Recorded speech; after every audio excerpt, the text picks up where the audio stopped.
belajar sepanjang hayat tadi itu, dan metacognitive skill. Ya, ini sudah jadi gandengannya ini apa, lifelong learning skill dan metacognitive skill, termasuk self-directed learning skill itu. Kemudian ya harus membangun kreativitas dan inovasi, promote learning without borders. Ya, jadi kita harus lebih terbuka di dalam pembelajaran kita itu, karena ya fasilitas teknologi sekarang memungkinkan mahasiswa belajar di mana saja, kapan saja, gitu ya. Dan kita harus mampu mengakomodasi ya capitalize on learners' interest in mobile technologies. Ya, jadi kita harus bisa mengakomodasi kebiasaan-kebiasaan dan minat daripada mahasiswa kita yang biasa menggunakan perangkat ICT, mobile technologies terutama. Dan juga yang perlu kita sadari itu adalah kita perlu mengubah peran kita di dalam pembelajaran itu. Jadi kita harus dengan niat dan sadar harus meredefine teacher roles and function di dalam pembelajaran abad 21 ini, ya. Tidak seperti dulu lagi. Jadi bagi kita yang memulai profesi kita sebagai pendidik yang ya termasuk generasi baby boomers ini memang menghadapi masalah ini, bagaimana kita meredefine peran kita di dalam pembelajaran mahasiswa, tidak seperti dulu lagi. Ya, kembali ke karakteristik pembelajaran yang dicanangkan di standar nasional dikti tadi itu, ya ini pada dasarnya cukup visioner ya, karena itu sesuai dengan indikasi-indikasi yang ditunjukkan dalam literatur pembelajaran abad 21. Ya. Kita ingin tunjukkan nanti bahwa di dalam project dan case method itu based learning ya, itu memenuhi karakter ini semua, dan ya menjadi ciri dari model-model pembelajaran tadi itu seperti yang dikemukakan di dalam karakteristik pembelajaran di standar nasional pendidikan tinggi ini. Ya, kita sebetulnya sesuai dengan konteks pembelajaran abad 21 yang kita perlu lakukan sesuai perkembangan zaman, tuntutan zaman, ialah apa yang disebut dengan 21st century learning ya, yang sebetulnya itu lebih dulu kita sudah mengenal apa yang disebut dengan pembelajaran berbasis life skill gitu ya. Jadi itu sebetulnya relevansinya jauh pada zaman sekarang ya, life skill based learning. Jadi 21st century learning itu lebih kepada life skill based learning ya. Jadi learning that embodies atau yang katakan mengintegrasikan sebuah pendekatan pembelajaran yang mengawinkan aspek konten dengan skill. Ya. Aspek konten dengan skill itu harus betul-betul tercermin nanti di RPS kita itu, ya, bahkan di kurikulum kita. Ya. Jadi tidak hanya slogan lagi. Dulu kita juga mengenal apa yang disebut dengan pendidikan karakter gitu. Sempat itu jadi booming ya di tahun berapa itu 90-an ya. Nah, sekarang kita tidak main-main lagi itu ya. Kita harus terapkan betul itu ya, pendidikan karakter itu. Ya, maksud saya penguasaan soft skill itu bagian daripada pendidikan karakter sebetulnya.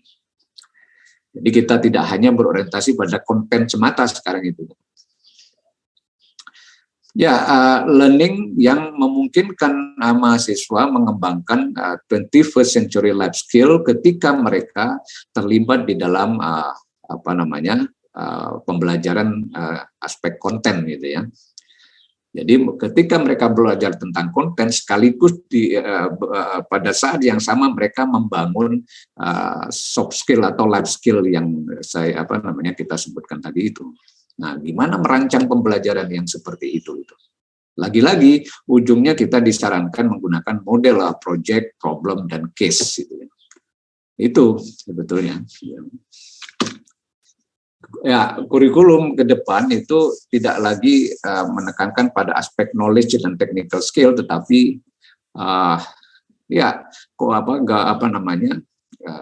kita sudah mengintegrasikan life skill ke dalam knowledge. Knowledge pun itu tidak lagi kita kepada technical knowledge, tetapi lebih ke fundamental knowledge. Karena yang fundamental knowledge itu lebih memberikan basic dasar yang tidak mudah berubah. Dan juga tentu saja kita tidak meninggalkan technical skill ya, diperlukan juga. Tetapi yang perlu kita pahami bahwa kehadiran life skill itu sangat-sangat menjadi kebutuhan di dalam kurikulum kita. Ya, problem project case itu ya strongly recommended ya untuk mengintegrasikan 21st century life skill tadi itu ke dalam pembelajaran mahasiswa.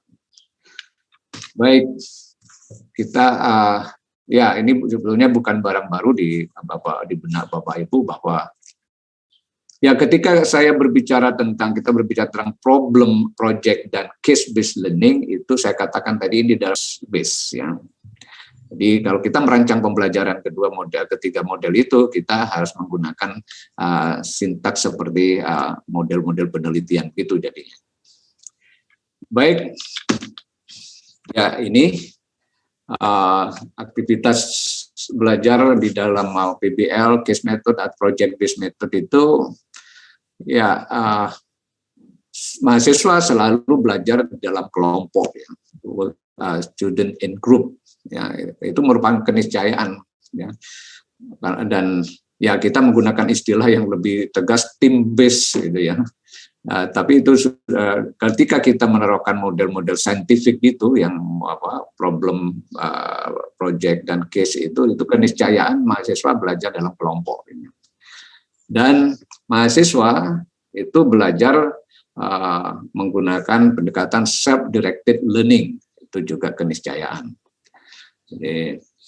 Dan peran dosen itu hanya sebagai fasilitator ya, dan motivator terutama ya, bukan lagi sebagai pengajar atau instruktur ya.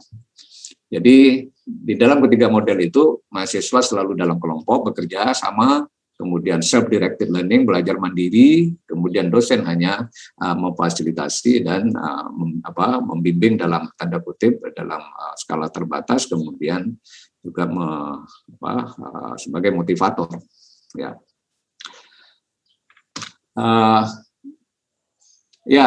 Problem based, case based dan project based itu dengan sintaks yang seperti tadi itu, maka itu menimbulkan lingkungan learning environment yang seperti ini ya, yang itu kemudian berimplikasi pada terbentuknya soft skill tadi itu ya. Seperti kalau kita menerapkan ketiga model, maka mahasiswa akan belajar melalui pemecahan masalah kompleks ya, ill-defined, masalah yang ill-defined atau ill-structured ya, dan masalah yang autentik ya, masalah dunia nyata. Dan itu karena ini proses pemecahan masalah itu akan mengembangkan critical thinking dan problem solving skill mahasiswa dan juga creative thinking skill mahasiswa. Di dalam PBL, PJBL dan CBL itu mahasiswa akan belajar mengadopsi higher order thinking skill ya, dan pembelajaran mendalam deep learning proses ya. Dan itu akan berimplikasi pada terbangunnya critical thinking, problem solving, creative thinking dan seterusnya. Termasuk mahasiswa harus belajar menggunakan pendekatan self-regulated learning dan metacognition, itu akan berdampak kepada terbangunnya beberapa soft skill ini, ya, termasuk lifelong learning. Ya. Oke, itu sedikit saja secara konseptual dan naskah akademiknya gitu katakanlah ya, mengapa kita sekarang butuh tiga model itu ya, problem, project dan case ya. Nah, secara konsep sebetulnya kita berangkat yang paling dasar itu ada problem based learning, sedangkan project based learning itu sebetulnya adalah problem based learning yang produknya itu endnya itu endingnya menghasilkan sebuah produk. Produk itu sebagai solusi permasalahan yang kita harus pecahkan. Case based ya, itu pada dasarnya juga problem based learning, cuma skalanya mungkin lebih sifatnya lebih terstruktur dan lebih guided ya, lebih terbimbing gitu ya. Itu case based metodenya itu ya. Jadi pada dasarnya mereka semuanya adalah problem based learning ya. Nanti kita lihat. Jadi dan ini sudah banyak sekali dibahas di dalam kegiatan forum-forum akademik tentang bagaimana perbedaan problem based learning dan project based ya. Jadi kalau bisa saya loncat dulu, nanti kita akan bahas di aspek RPS-nya. Jadi problem based, project based, dan case based ya semuanya aktivitas dan pengalaman belajar mahasiswa itu berangkat dari proses pemecahan masalah, itu aja kuncinya di situ. Jadi karena itu sintaksnya relatif sama. Hanya saja dari dimensi struktur pembelajaran, kalau problem based itu sifatnya unstructured ya, tidak terstruktur, project based juga tidak terstruktur, yang case based itu sedikit lebih terstruktur ya, lebih terstruktur. Jadi lebih teratur. Jadi tidak mahasiswa tidak bebas sesuka-sukanya, tapi peran dosen masih lebih tinggi ya di dalam mengatur pembelajaran mahasiswa itu di case based ya. Nah, nanti kita berikan contohnya. Terus guidance from faculty atau bimbingan dari dosen itu di problem base itu di literatur disebutkan itu unguided ya, tidak terbimbing, walaupun PBL itu sendiri di dalam implementasi itu bisa punya gradasi yang paling ideal, kemudian yang tidak terbimbing, kemudian ada PBL yang terbimbing gitu ya. Mungkin untuk konteks peserta didik tertentu, kelompok peserta didik tertentu, kita tidak bisa menerapkan misalnya problem based learning yang betul-betul ideal, yang unguided dan unstructured itu. Jadi perlu masih diturunkan itu gradasinya. Ya, bimbingan dosen di dalam case based itu masih nampak ya, masih lebih kental dibanding problem based dan project based. Durasi kalau problem based itu relatif long term ya, artinya pengalaman saya, walaupun ini relatif dari dosen ke dosen dengan materi lingkup materi di mata kuliah yang saya ampuh itu saya perlu waktu 11-12 kali pertemuan untuk menerapkan satu problem based learning itu ya. Sehingga itu bisa dikatakan juga sebetulnya sebagai project based learning karena juga menghasilkan produk gitu ya. Project base itu sebetulnya karena menghasilkan produk itu tahapannya lebih panjang lagi sebetulnya. Ya, lebih panjang lagi karena itu perlu tahapan-tahapan yang jelas di dalam pengerjaan proyek itu. Tetapi pada dasarnya sama itu sebagai problem proyek yang mereka lakukan itu dalam rangka memecahkan masalah juga. Jadi berangkat dari sebuah permasalahan juga. Hanya saja kalau problem based learning itu targetnya memang solusi permasalahan ya. Project based learning itu tidak berarti hanya solusi permasalahan, tapi solusi permasalahannya itu dirupakan dalam bentuk produk. Cuma produknya itu bisa produk konkret, produk berupa model. Kadang-kadang solusi permasalahan itu juga bisa dianggap produk juga itu ya, ketika itu merupakan sebuah model. Kalau case base itu normal karena case base itu biasanya tidak seintegratif problem dan project base. Jadi bisa pelajaran itu masih bisa dipenggal-penggal gitu. Topic integration ya ini juga jadi ciri utama, problem base dan project base itu integrated. Jadi maksudnya pembelajaran kita itu tidak terpenggal-penggal ya, tetapi mengintegrasikan. Kalau dulu kita setiap pokok bahasan itu kita desain sendiri pembelajarannya, sekarang kita perlu integrasikan ya beberapa topik itu kita integrasikan menjadi masuk ke dalam sebuah desain pembelajaran gitu ya.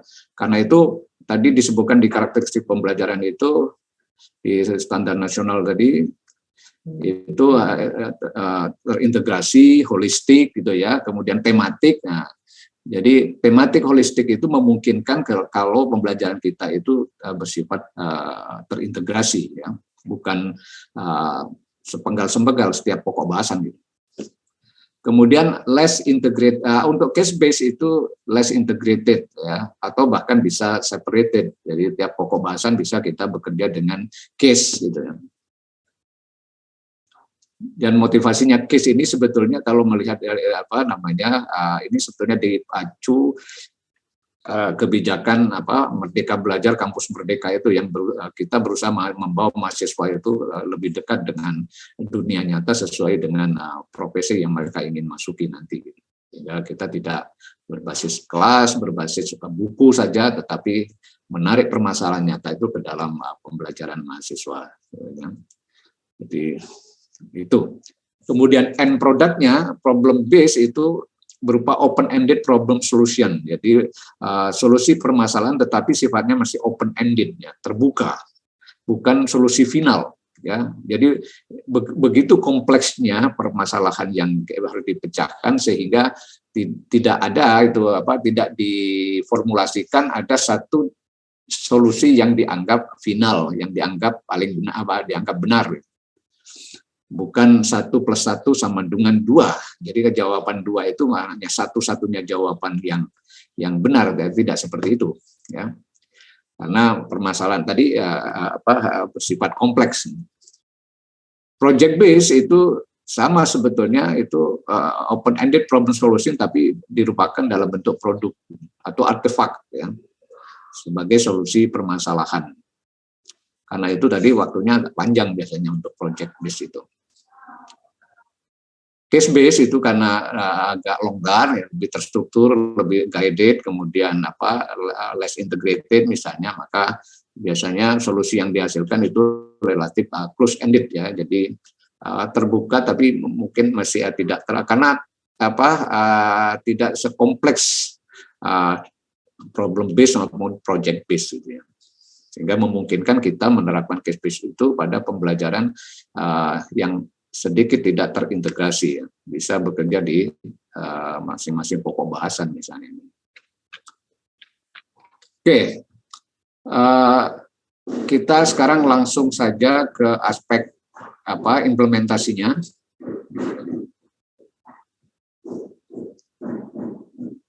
Ya.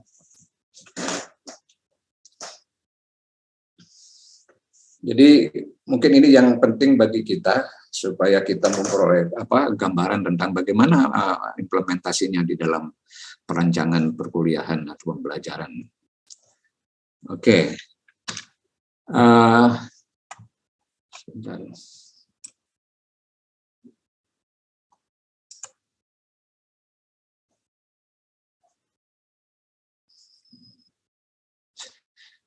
Ya, ada beberapa prinsip yang perlu kita perhatikan di dalam merancang pembelajaran atau perkuliahan yang menggunakan ketiga model itu tadi, ya.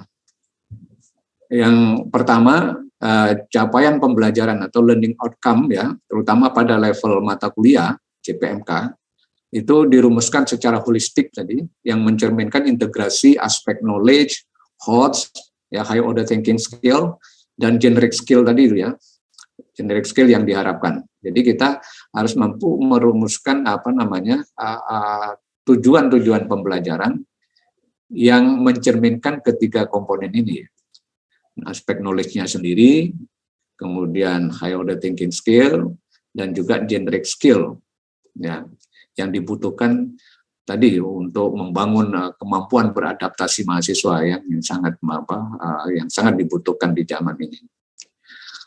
Kemudian materi pembelajaran itu mengindikasikan garis besar saja dan lingkup materi yang diperlukan. Nah, jadi materi pembelajaran yang kita kembangkan di RPS itu mengindikasikan garis besar dan lingkup materi yang diperlukan, ya, terutama dalam pemecahan masalah, ya, yang relevan dengan pemecahan masalah tadi, dan bersifat terbuka. Nah, ini yang penting lagi. Karena kita di dalam model-model pembelajaran tadi itu ingin membangun kemampuan self-directed learning yang ujungnya nanti kita ingin membentuk budaya atau kemampuan untuk kemampuan belajar mandiri mahasiswa, kemampuan lifelong learning skill atau belajar sepanjang hayat mahasiswa. Ya. Jadi bersifat terbuka, kita tidak mengarahkan mahasiswa hanya belajar, semua satu kelas harus mempelajari materi yang sama dari, misalnya dari dosen harus belajar yang ini, gitu. Tidak harus sekarang itu, ya.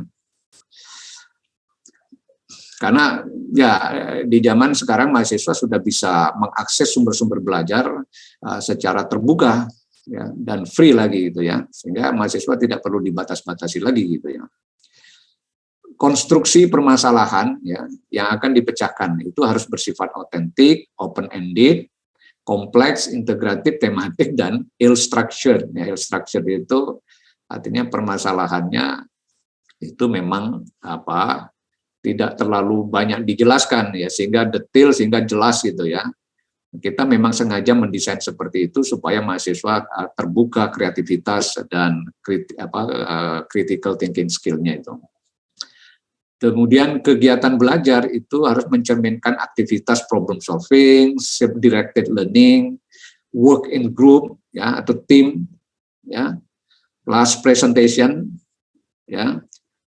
Kemudian aktivitas belajar itu tidak hanya dalam kelas tapi justru lebih banyak di luar kelas ya. Itu kegiatan belajarnya. Ya. Terserah mereka bagaimana mengaturnya, strateginya seperti apa, ya. Langkah-langkah yang mereka bangun dalam rangka pemecahan masalah seperti apa itu biar mereka dibangun sendiri melalui kerja kelompok tim gitu. Ya, dosen hanya tidak perlu terlalu campur tangan di situ karena memang kita sengaja agar mereka kritis, kreatif gitu ya dan bertanggung jawab terhadap belajarnya sendiri. Penilaian hasil belajar itu lebih kepada pendekatan continuous dan authentic, continuous assessment. Jadi penilaian itu tidak hanya di tengah semester atau di akhir semester, tapi mulai dari awal kita ketemu itu sudah kita selalu melakukan pengamatan untuk merekam kinerja belajar mahasiswa. Dan autentik kita tidak hanya berdasarkan kepada ujian misalnya, ya, tetapi harus dilihat itu bukti-bukti real yang ditunjukkan oleh mahasiswa yang menunjukkan itu bahwa mereka itu menguasai kompetensi yang kita harapkan. Jadi bukti-bukti real ketika misalnya mereka membuat karya, ketika mereka misalnya presentasi, ya itu banyak indikasi-indikasi yang menunjukkan bahwa mahasiswa itu telah menguasai kompetensi yang kita harapkan. Daripada sekedar ujian misalnya ya, ujian tulis. Peran dosen itu terutama sebagai fasilitator dan motivator, bukan instruktur ya, bukan instruktur, pengajar. Ini beberapa prinsip yang yang harus kita pegang di dalam menerapkan model-model pembelajaran tadi itu. Jadi capaian pembelajarannya harus bagaimana, terus materi pembelajarannya harus bagaimana, kemudian menyiapkan permasalahannya seperti apa, kegiatan belajar yang harus kita rancang seperti apa, penilaian dan peran dosen. Ya. Nah, ini kita tidak bicara tentang komponen-komponen RPS secara keseluruhan, kita